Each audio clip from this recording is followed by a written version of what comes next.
This video was produced in the framework of the Climed-Fruit project and will allow you to discover one operational group involved in the project and the different results and testimonies that resulted from it. Starting, a little tutorial to remind you how to put YouTube subtitles in your language. First, click on the Settings button. And on the Subtitles button. You can click on the Auto-Generated Proposal. Once it is done, click again on the Subtitles button.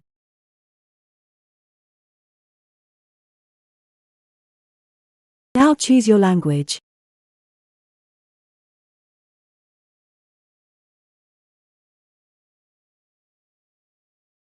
Here we are, now you are ready.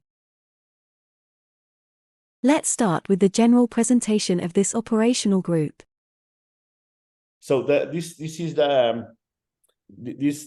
project is new practice in rainfed olive orchards. Was found by the Portuguese from UA. It's a Portuguese program. It's operational groups. It started in 2017, concluded in 2022. It's not yet well concluded. So some of the studies we are doing already done until this year, 52 months. So the institution that was responsible was APPITAD, and the funding is that. So we are 11 partners, 2 academic institutions. So the Polytechnic University of Bragança, University of Trás-Monte de Douro, 3 farmers association, APPITAD, and two associations from the area, and 6 farmers. Of these 6 farmers, two of them, it is Casa Santo Amaro and Quinta Valdecon, are olive oil producers. So they have their own brand, is the logo brand that is over there. So they produce olive oil, and Casa Santo Amaro has also a mill and a bottle and the olive oil. Portugal is a huge country. So we are on this part, on the green part of the north part of Portugal, northeast. We make border. Trás-Montes makes border with Galicia in Spain, and with Castilla also in Spain. We have Mediterranean climate, all the interior of Portugal. 130 olive producers, 350 olive hectares of olive trees, 500 mills. Now 90% of the mills are 2 phases, so we changed a lot in the last 20 years.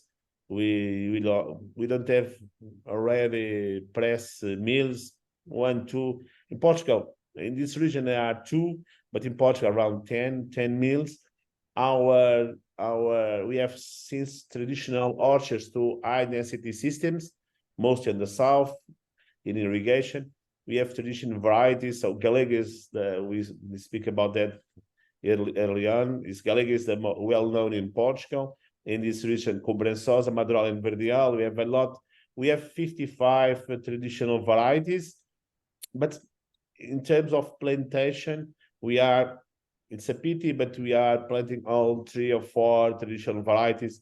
The biggest plantation the last 20 years is high density system, so our varieties are not well adapted to that kind of conditions, and it's why in the south we plant Arbequina, Arbusana, Coroneque, and Chiquitita, and another from high intensity crop densities. In Portugal, we have 6 PDOs. It's the map that we are. So the first PDO is olive oil from Trás-Montes, is where we are. We have the 6 PDOs. It's a problem because they represent only less than 5% of the olive oil that gets in the markets. In terms of average for PDO is around 25% of the production of Portugal, but only less than 5% goes to the market. Trás-Montes is our region, only represents 6% of the national production, but interior is that region here, 1.5, Ribatejo, 3, and Alentejo, around 90% of the national production, and the rest of 0.5% is from the rest part of the country. Why Alentejo is now the biggest region of production? Because in 20 years ago, it was built a huge dam called Alqueva, and all the plantation were irrigated. So it changed if you know the Alentejo, the south part of Portugal, changed a lot in the last 20 years. It passes from traditional cereal areas for now a lot of crops that are used with water, not only olives, but almonds, corn, pistachio, and vineyards, a lot of areas. So Alentejo is now the biggest production of Portugal. Portugal passed in the last 20 years from the consumption in Portugal is 8 liters per person, so 80,000 tons. In 2 years ago, we produced 210,000 tons. We passed from a non-production country to a high production country, so we sell a lot of olive oil to abroad. Our biggest market is Brazil in terms of market. In Trás-Montes region, we have 84,000 hectares, 37,000 producers. Over 90% of the area is for olive oil production, so less than 10% is for table olives, and around 90% of the area is non-irrigated. This is why we make this project, because we have a huge problems with climate change. It's one of the biggest crops of the region. Half of the farms of this region has olive groves. We are getting more production in the more high region of Trás-Montes. Very small farmers, so 93% of the farmers is under 5 hectares, and it's a very small farmers and very aged farmers. It's a problem. We have 125 mills, most of them 2 phases. We have some of them with 3 phases, and we have also traditional mill, the press. The region produces in average 13,000 tons, but we have 150 olive oil producers. 150 olive oil producers that have his own production in the market with the label. So, what was this group? We try to develop different techniques to try to explain the producers how they can deal with the climate change, and that they have to change what they are doing, because in irrigation systems is in this region the average precipitation is around 300 millimeters. It's not too much. But so we try and develop different activities, so seeded and natural covers, pruning and wood recycling, compost application, fertilization, application of biochars, zeolites, mycorrhizal inoculum, and foliar protection. So it was our main activities in that kind of things that we have done. In terms of usual natural covers, so we see the natural covers, and we try to recycle the pruning. We apply limestone, zeolites addition. We try to get new ways of try to deal with that kind of climate change. I'm gonna pass a video for one of the producers that was in the project. This is Quinta Val do Conde. Hello, everyone. Here at Quinta Val do Conde, we are all aware of commitment to our land. We have been producing olive oil with great quality, recognized nationally and internationally. Climate change has a great impact on the olive trees, and our geographical area is suffering with extreme temperatures. When we were challenged to participate in this project, we didn't have a doubt accepting, because we care about climate problems, and we were also interested in learning about how to adapt our crop to this reality. Our olive groves are centenary, and we want to preserve them. An olive tree is sacred to us, and practices we adopted contribute to healthier and more resistant trees. For example, and only light pruning versus severe pruning every 3 or 4 years allowing us to have a more constant protection. Also, the wood is trimmed and integrated in the soil. This way, we recycle them and contribute to less CO2 emissions as these woods use it to be burned. Thank you for your support. Hello, everyone. Sorry, this is another producer. Hello, my name is Antonio Pavão. I'm from Casa de Santa Mar. Farming and climate change have an intimate relationship. When handling rainfed crops, this too becomes more important. Our region is now at the hot land, and the summers bring justice to that land. Climate change has a real thing, and we need to adapt. Participation in this product means the opportunity to be a part of that adaptation with good practices.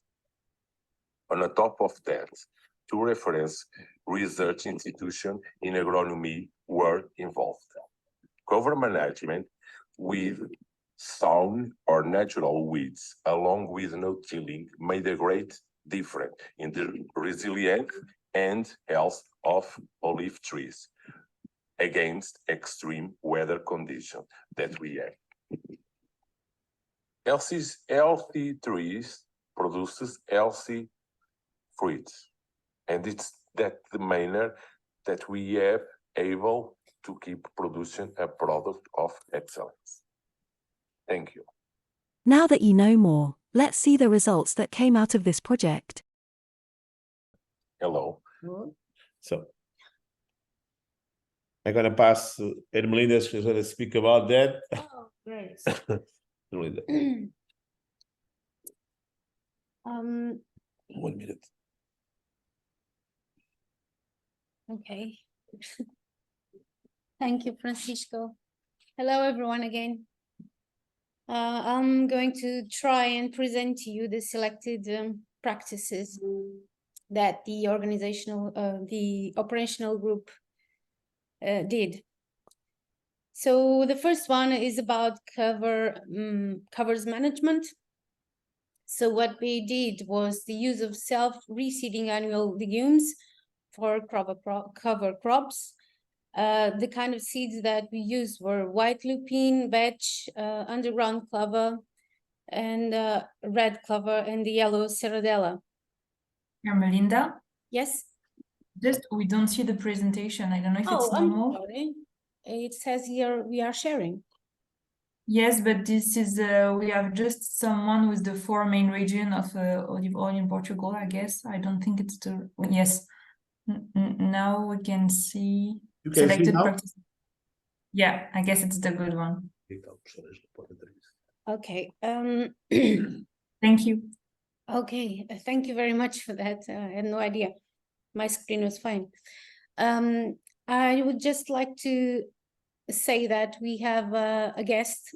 His name is Professor Manuel Angelo, and he's from IPB. So if you have any specific question, and if he's actually in conditions to answer, please do it. So this is the methodology we used in every field that we implemented an action. There was 3 replications of 3 trees to validate all the data. And the second practice that we chose was the foliar protection. And in this practice, we applied kaolin, which is white clay, salicylic acid, and abscisic acid. These 2 acids work as plant hormones, and they have very important roles when it comes to photosynthesis, transpiration, and even growth of the plants. I shall start, and this is the methodology as well for the foliar protection. As for results, this operational group had a very large amount of papers published, all in several and different activities, and we are only presenting a couple of them here.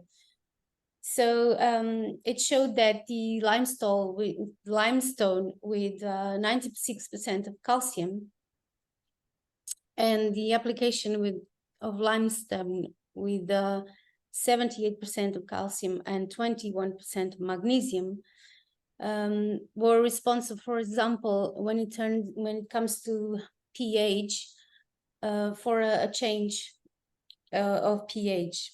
So the pH was not that acidic. The control pH was about 5.6, and when you apply these limestones, it comes up a little bit, and that is good, because a very acidic soil, it's not good for trees, namely the olive trees. Oh yes, thank you. So we compared two activities, the one that we didn't touch, so it wasn't tilled, the floor wasn't tilled, and the other one, these additions were actually incorporated in land, and the one that we didn't touch had better results. And these are the results at a lower depth. When it comes to leaf analysis, there was not a very significant difference in any results. Generally, the capacity of retaining nitrogen and the ability of carbon sequestration was improved. The covers protect soil from erosion, and the trees revealed a better nutritional state than parcels with conventional fertilization. For foliar protection with kaolin, and there was the same kind of experiment that was conducted, and one of the results we had was that the leaf gas exchanges had a better behavior when it came to photosynthetic rate and stomatal conductance. As for nutrients, there was not, oh, I'm sorry, this is not nutrients. So this is the transpiration rate and the ratio of intercellular and to atmospheric CO2 concentration. There was a better behavior as well when you applied kaolin to the leaves. For nutrients, there was no significant difference. When you apply abscisic acid, there was also a better behavior when it came to photosynthetic rates and stomatal conductance. Our deal in this kind of project is to promote the transfer of knowledge between the academy to the producers. It's our goal. In terms of this project, what we have achieved, and the producer that we get in the project are very well-known producers in the region. So it's with the farms near the road. So it's very easy to get the farmers there and to show them we are like St. Thomas. We have to see to believe. And in that kind of project, we took a lot of farmers to the fields, and we have field days, a lot of field days to promote the transfer of knowledge and to get to the producers, get the contact with the investigators, with the academy to get new technicians. As well, we have a lot of publications. A lot of publications in scientific magazines and scientific, and a lot of we make a lot of webinars. We pass the COVID time making webinars. So we have a lot of producers that follow us on the social media, and they follow this project. This project, in terms of knowledge, it's a project that we have that kind of work in the same farms from 20 years. So we have a lot of dates from that kind of farms of the last 20 years that we are trying to develop new technologies to face the climate change, and mostly to avoid that the producers steal. It was very usual that the producers steal 2, 3, 4 times a year, and now we are trying to avoid that. And most of the producers are passing to organic farming, and so they don't use now they don't use the glyphosate.